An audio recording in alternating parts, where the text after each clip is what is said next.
नमस्कार, ईटीवी के खास प्रोग्राम अधूरे ख्वाब में आपका स्वागत है। मैं हूं महफूज आलम। आज हम बात करेंगे समस्तीपुर के अक़लियती समाज के हालात के बारे में। 10 विधानसभा क्षेत्र वाले इस जिले के कई इलाकों में अक़लियतों की बड़ी आबादी है। सरकारें हमेशा इस समाज को मुख्य धारे से जोड़ने का वादा करती रही है, लेकिन क्या है समस्तीपुर के अक़लियतों के हालात, आइए जानते हैं हमारे खास प्रोग्राम अधूरे ख्वाब में। समस्तीपुर 10 विधानसभा क्षेत्र वाले इस जिले में अक़लियतों की आबादी यूं तो सभी विधानसभा क्षेत्रों में है, लेकिन सबसे ज्यादा आबादी हसनपुर, वारिसनगर और कल्याणपुर विधानसभा क्षेत्र में है।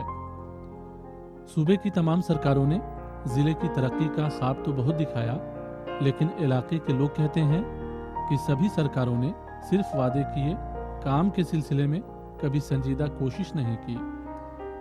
नतीजे के तौर पर जिले की बड़ी आबादी आज भी तालीमी, समाजी और आर्थिक एतबार से हाशिए पर है। मुसलमानों के जो हालात हैं उसमें वो बहुत ज़्यादा एजुकेशन में, एम्प्लॉयमेंट में और इकोनॉमिक स्थिति में बहुत पिछड़े हुए हैं। गवर्नमेंट बहुत सारी आती हैं, अलग अलग तरह के वादे करते हैं, लेकिन वो वादे वफा नहीं होते और वो माइनॉरिटी को सच माने में वो हक नहीं मिला अभी तक समस्तीपुर के मुसलमानों को, जो उन्हें मिलना चाहिए। इनके पास न रहने के लिए घर है, न पहनने के लिए कपड़ा है और तालीम में बहुत पीछे हैं। इनको नौकरी में रिजर्वेशन दिया जाए, इनके को आवास के लिए इनको रिजर्वेशन के लिए अलग से मामला इनका किया जाए। उसके बाद इनको हर तरह की सुविधा, अगर इनको सियासत में सुविधा इनको दिया जाए, इनको हर जगह से बाज़ाब्ते रिजर्वेशन करके इनको सुविधा दिया जाएगा, तभी ये कौम आगे बढ़ेगी। नीतीश की सरकार में जिले की सूरत हाल जरूर बदली। कभी जो सड़कें खस्ताहाल हुआ करती थी, आज वो चमचमाती नजर आती हैं, लेकिन अंदरूनी हिस्से की हालत आज भी सरकार के दावों की धज्जियां उड़ाती दिखाई दे जाती है। जानकार कहते हैं कि तालीम के मामले में भी सुधार हुआ। स्कूलों में अक़लियती बच्चों की तादाद पहुंचने लगी है। सरकार की साइकिल और पोशाक योजना से फायदा हुआ, लेकिन अक़लियतों के विकास के नाम पर चलने वाली योजनाएं अक़लियती इलाकों की तकदीर नहीं बदल सकी। जानकारों के मुताबिक सरकार ख्वाब दिखाती रही है, लेकिन उन ख्वाबों को जमीन पर उतारने की संजीदा और ठोस कोशिश नहीं की जा सकी है।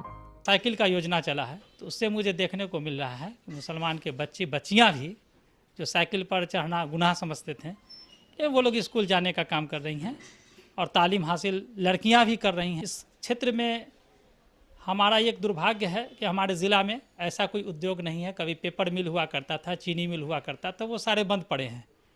तो कहीं ना कहीं ये समस्तीपुर का दुर्भाग्य है कि यहाँ कोई ऐसा बहुत बड़ा उद्योग कारखाना नहीं है जो हमारे लोग, हमारे गरीब लोग, खास करके माइनॉरिटीज़, उसमें जाकर के रोज़गार हासिल कर सके। उधर समस्तीपुर के विधायक की माने तो उन्होंने इलाके की तरक्की के लिए काफी काम किया है, लेकिन अफसरशाही के चलते अक़लियती स्कीमों से लोगों को फायदा नहीं हो पाता है।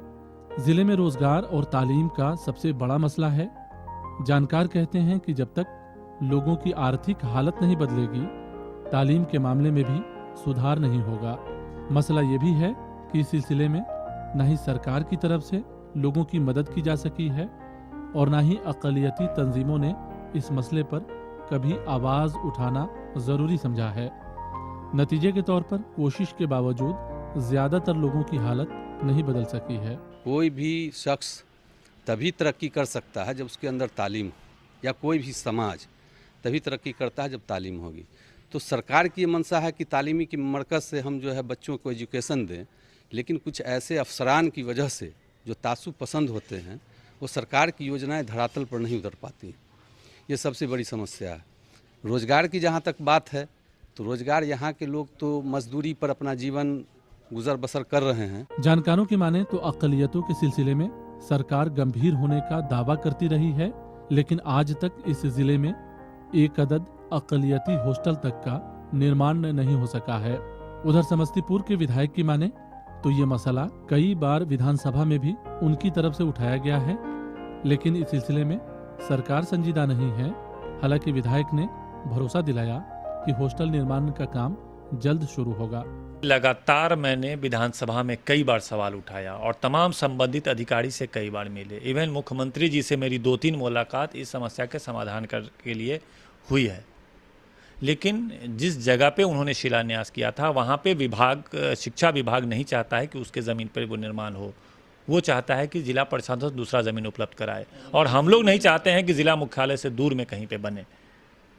ताजपुर में कोई जगह सेलेक्ट हुआ था या दूर में हुआ था, क्योंकि हेडक्वार्टर में बच्चे जो पढ़ने आते हैं, हेडक्वार्टर में सारे इंस्टीट्यूशन वगैरह होते हैं, तो बच्चे हेडक्वार्टर में रहेंगे, और हेडक्वार्टर में ज़मीन जिला प्रशासन उपलब्ध नहीं करा पा रहा है। जिले में वक्फ के करोड़ों की जमीनें हैं, लेकिन आमतौर पर वक्फ की जमीनें कब्जे की शिकार हैं।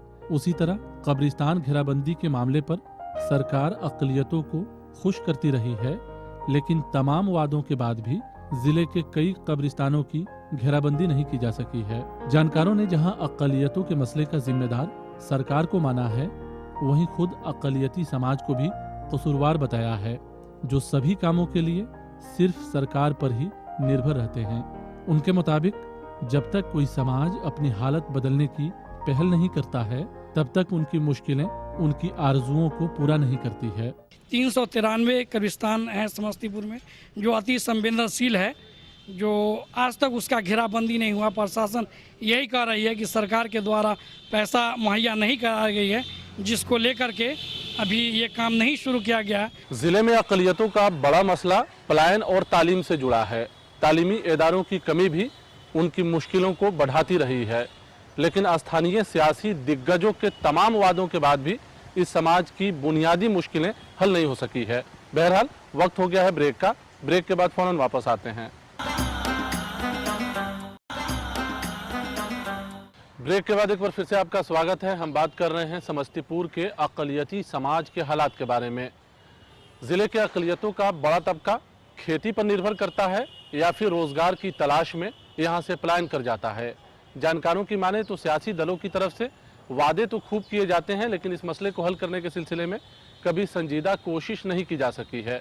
जानकारों ने सरकार पर पूरी तरह से निर्भर रहने के बजाय लोगों से खुद भी पहल करने की अपील की है। समस्तीपुर में अक़लियतों की बड़ी आबादी खेती पर निर्भर करती है या फिर रोजगार की तलाश में वो यहाँ से पलायन कर जाते हैं। आर्थिक मुश्किलें लोगों की कमर तोड़ती रही है। अब महंगाई रही सही कसर पूरी कर रही है। जानकारों की माने तो उनके जिले में अक़लियतों का बड़ा हिस्सा आम तौर पर यहाँ से पलायन करता है।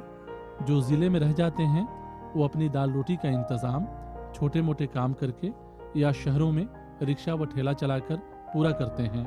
अक़लियती आबादी में मजदूरों की तादाद में भी लगातार इजाफा होता रहा है। हालत यह है कि छोटे बच्चों को भी काम करना पड़ता है, तब जाकर उनके घर का चूल्हा रोशन होता है। उधर सरकार अक़लियतों के सिलसिले में कुछ योजनाएं बनाकर अपनी जिम्मेदारी पूरी करती रही है। ज़्यादातर आबादी यहाँ तो गांव में है और गरीब तबके के लोग हैं, मजदूर हैं, उसके वजह से मुकम्मल रोज़गार नहीं मिल पाता। ये लोग पलायन कर जाते हैं बिहार, समस्तीपुर ज़िला से बाहर। साल में एक बार आते हैं, 2 बार आते हैं, बच्चों की अच्छी तालीम नहीं दे पाते हैं, जितना खाते हैं कुछ भेज पाते हैं। तो इस तरह से देखा जाए बहुत बड़ा मसला है। यहाँ के मुस्लिम खासकर वो कलकत्ता भागते हैं। अब कलकत्ता कम हो गया, दिल्ली ज़्यादा हो गया। 1104 गांव वाले इस जिले की बुनियादी हालत भी कई सारे सवालों को खड़ा करती है। गांव में सड़कें तो बन गई हैं, लेकिन लोगों के हाथों में रोजगार नहीं है और न ही तालीम के मामले में कोई बड़ा बदलाव आ सका है। जानकार कहते हैं कि सरकार स्कीमें बनाती है, लेकिन उससे फायदा उठाना लोगों का काम है। लेकिन आमतौर पर समस्तीपुर की अक़लियती आबादी सरकार की स्कीमों से जहां फायदा हासिल करने से महरूम रह जाती है, वहीं जागरूकता के अभाव में वो अपने बच्चों की तालीम के सिलसिले में बहुत ज्यादा संजीदा नहीं हो पाते हैं। नतीजे के तौर पर तालीमी पसमानगी का मसला बदस्तूर कायम रह जाता है। तालीमी मैदान में हम लोग बहुत पीछे हैं। सरकार की तरफ से कुछ बंदोबस्त ज़रूर हुआ है, लेकिन पब्लिक इसके ऊपर ध्यान नहीं दे पा रही है। सरकार ने जो भी स्कीम निकाली है उस स्कीम को हासिल करने की जानकारी नहीं, और जिनको जानकारी भी है उसके लिए आगे बढ़ने की कोशिश नहीं कर रहे हैं। अगर कोशिश करें तो इंशाल्लाह ज़रूर इक़्तिसादी हालात में, तालीमी मैदान में और हर कदम पे आगे बढ़ सकते हैं। लेकिन हमारी मुस्लिम कौम इंतहाई सुस्त कौम है। बुद्धिजीवियों की माने तो जिले में अक़लियती इदारों की बेहद कमी है। सिर्फ मिल्लत एकेडमी के नाम से अक़लियतों का ये अकेला इदारा है, लेकिन आबादी के एतबार से स्कूलों और मदरसों की तादाद में इजाफा नहीं हुआ है। इस सिलसिले में सियासी लोगों ने भी सरकार को पहल करने की अपील के साथ ही समाज को भी आगे आने की अपील की है। सिंगल एक माइनॉरिटीज़ का जो ये तंजीम मिलत एकेडमी है, जिसके अंदर हम लोग बैठे हुए हैं, कहने के लिए करने के लिए बस यही सब कुछ है। एक सिंगल माइनॉरिटीज़ के लिए ये काम कर रही है, बहुत अच्छा काम कर रही है। ये एक है हमारे जिला का। समस्तीपुर के विधायक अक़लियती समाज से आते हैं, लेकिन उनकी तरफ से भी अक़लियतों के बुनियादी मसलों को हल करने के सिलसिले में कोई खास कोशिश नहीं की गई है। सियासी लोगों ने जहां विधायक को भी अक़लियतों के मसले का जिम्मेदार माना है, वहीं सरकार की बेरुखी पर भी सवाल खड़ा किया है। खास तौर से पिछले 10 सालों में एक अदद अक़लियती हॉस्टल की तामीर नहीं होने पर लोगों में सख्त नाराजगी है। अक़लियती तबके के लोग जो हैं बस पुराना जो उनका रोज़गार है, बीड़ी बनाना, साइकिल पंक्चर बनाना, टॉर्च बनाना, लाइट ठीक करना, बस यही मेन धंधा है। चाय और नाश्ता का दुकान करना, यही धंधा मुस्लिम कम्युनिटी में है। नया कोई जो है डेवलपमेंट, कोई ऐसा फैक्ट्री या कोई ऐसा इंडस्ट्रियल कोई वर्क सरकार के तरफ से कुछ नहीं है। और जो भी यहाँ के विधायक भी हैं मुस्लिम कम्युनिटी से आते हैं, लेकिन वो जो है कुछ मुसलमान के लिए कोई आवाज़ ही नहीं उठाते हैं। जिले में अक़लियतों का एक हिस्सा बीड़ी बनाकर अपनी जिंदगी का गुजारा करता है। बीड़ी बनाने वाले लोगों की मुश्किलें भी काफी बड़ी है। एक तो उन्हें मुनासिब मेहनताना नहीं मिल पाता है, और दूसरा सरकार की तरफ से चलाई जा रही BPL की स्कीमों से भी उन्हें कोई खास राहत नहीं मिल पाती है। जानकारों की माने तो वोट की सियासत जरूर होनी चाहिए, लेकिन लोगों की बुनियादी मसलों को हल करने के सिलसिले में भी सरकार और सियासी पार्टियों को गंभीर पहल करने की जरूरत है। रोज़गार के नाम पर जो मुसलमानों के पास है, वो ज़्यादातर मुसलमान जो गांव देहात गली मोहल्ले कस्बे के हैं, वो बीड़ी मजदूर हैं, जिनके लिए आज तक किसी प्रकार का कुछ भी, किसी प्रकार की इमदाद राज्य सरकार से या ज़िला प्रशासन की तरफ से नहीं हुआ। उनकी गरीबी और बदहाली का आलम है कि उनके बच्चे पढ़ नहीं पाते हैं पैसे की कमी की वजह से। और चूँकि बीड़ी मजदूर में सबको मालूम है कि ज़्यादातर ख़वातीन ही काम करती हैं, उनको बच्चे को भी देखना है और बच्चे के खाने के लिए भी जुगाड़ करना है, तो उसमें पढ़ाई का मामला, तालीम का मामला ज़ीरो हो जाता है। जानकार कहते हैं कि अक़लियतों का बड़ा तबका या तो यहाँ से पलायन कर जाता है या फिर समस्तीपुर में ही छोटा मोटा काम कर जिंदगी का गुजारा करता है। उधर बीड़ी बनाने वाले लोगों की हालत भी पतली है। बीड़ी बनाने वाले समाज की माने तो चुनाव के मौसम में सियासी पार्टियों को उनकी याद जरूर आती है, लेकिन चुनाव के बाद कभी उनके मसले पर संजीदा बहस तक नहीं की जा सकी है। बहरहाल वक्त हो गया है ब्रेक का। ब्रेक के बाद फौरन वापस आते हैं। ब्रेक के बाद एक बार फिर से आपका स्वागत है। हम बात कर रहे हैं समस्तीपुर के अक़लियती समाज के हालात के बारे में। जिले में मदरसों की भी अच्छी खासी तादाद है, लेकिन मदरसों की सूरत हाल भी बेहद अफसोसनाक है। जानकारों की माने तो अक़लियतों की गरीब आबादी के बच्चे मदरसों में ही तालीम हासिल करते हैं, लेकिन सरकार की कई स्कीमों के बाद भी जिले के अक़लियतों की मुश्किलें हल नहीं हो सकी है। जिले में अक़लियतों की तालीम का मसला बदस्तूर कायम है। हालांकि बदलते वक्त में बच्चों का काफिला स्कूलों की दहलीज तक पहुंच रहा है, लेकिन उनकी तालीमी सफर ज्यादा दिनों तक कायम नहीं रह पाती है। वजह है आर्थिक खस्ताहाली और अक़लियती इदारों की कमी। जिले में एक अक़लियती स्कूल और 14 सरकारी मदरसे हैं। हालांकि निजी मदरसों ने गरीब बच्चों को तालीम से जोड़ने की कामयाब कोशिशें की है, लेकिन मसला उन मदरसों का भी है जहां शिक्षकों को इतने कम पैसे दिए जाते हैं कि तालीम की मुहिम बीच में ही दम तोड़ देती है।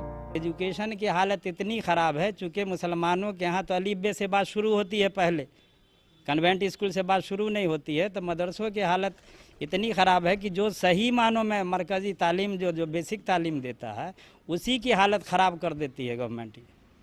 अभी ये हाल है कि एक तो पेमेंट सही नहीं हो रहा, दूसरी बात जिसको पेमेंट कर दी है उसको समय पे पेमेंट नहीं हो रहा। ये ताजपुर का मदरसा इस्लामिया है।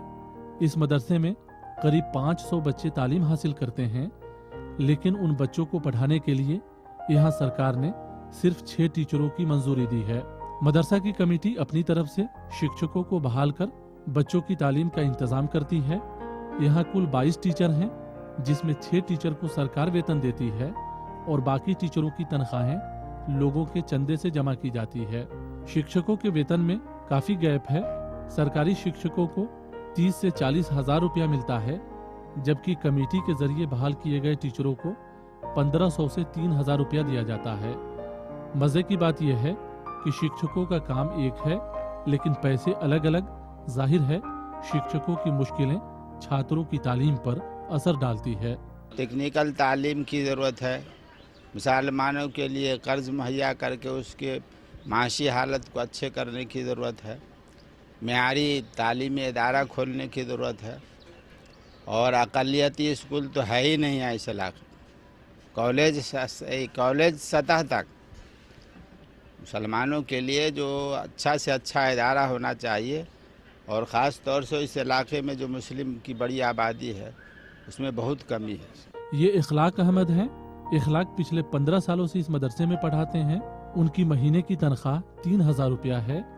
मदरसों की तालीमी म्यार पर खूब बहस होती है, लेकिन एक ही काम करने वाले एक ही इदारे में वेतन के मामले में बड़ा गैप है। जाहिर है ये मसला तालीम की मुहिम पर ही असर नहीं करता है, बल्कि मदरसों के तालीमी म्यार को भी पीछे छोड़ देता है। इखलाक कहते हैं कि इस सिलसिले में भी सरकार को गौर करने की जरूरत है। जब मदरसा सरकारी है तो फिर 500 बच्चों को पढ़ाने के लिए सिर्फ 6 ही टीचर क्यों हैं? ये मदरसा जो है आलिम तक मंजूर है, लेकिन पेमेंट जो है वस्ताना स्टैंडर्ड का ही यहाँ होता है। यहाँ टोटल मतलब जो है 22 टीचर हैं, उसमें से हम भी एक हैं, और हमको सिर्फ 3000 रुपया तनख्वाह कम्युनिटी की तरफ से चंदा के द्वारा दिया जाता है, और बाकी मतलब जो 6 आदमी हैं उन्हीं को मतलब पेमेंट सरकार द्वारा किया जाता है। तो अगर 3000 से मेरा तो मतलब इस महंगाई के दौर में जो है सरकार हमको वोट बैंक के तौर पर इस्तेमाल करती है, लेकिन मदरसा जो काफ़ी 1909 ईस्वी से चल रहा है, और मतलब जो है जो ज़रूरत है इसको सरकार को ध्यान देनी चाहिए कि मतलब जो है पेमेंट हम लोग को मतलब जो है अगर मंजूर कर देता है, इसको मौलवी स्टैंडर्ड मतलब कर देता है, तो हम लोग भी उसमें शामिल हो जाएंगे। ये सिर्फ एक मदरसा और एक टीचर की दास्तान नहीं है, बल्कि ज्यादातर मदरसों की यही सूरत हाल है। जानकार कहते हैं कि सरकार को चाहिए मदरसों के सिलसिले में बड़े बड़े दावे करने के बजाय मदरसों में टीचरों की बहाली को यकीनी बनाए। साथ ही मदरसों की तालीमी सूरत हाल को बदलने के लिए मदरसा बोर्ड को पुख्ता इंतजाम करने की हिदायत दे। ये सही है कि मदरसों की कमेटी झगड़ों में उलझी रहती है, लेकिन ये भी सच है कि कमेटी ही मदरसों के बच्चों के तालीम का इंतजाम भी करती है। ये सुहेल अहमद हैं। सुहेल इस मदरसे के सेक्रेटरी हैं। सुहेल की माने तो मदरसे गरीब बच्चों को तालीम तो देते हैं, लेकिन उनका म्यार बेहतर नहीं होता है।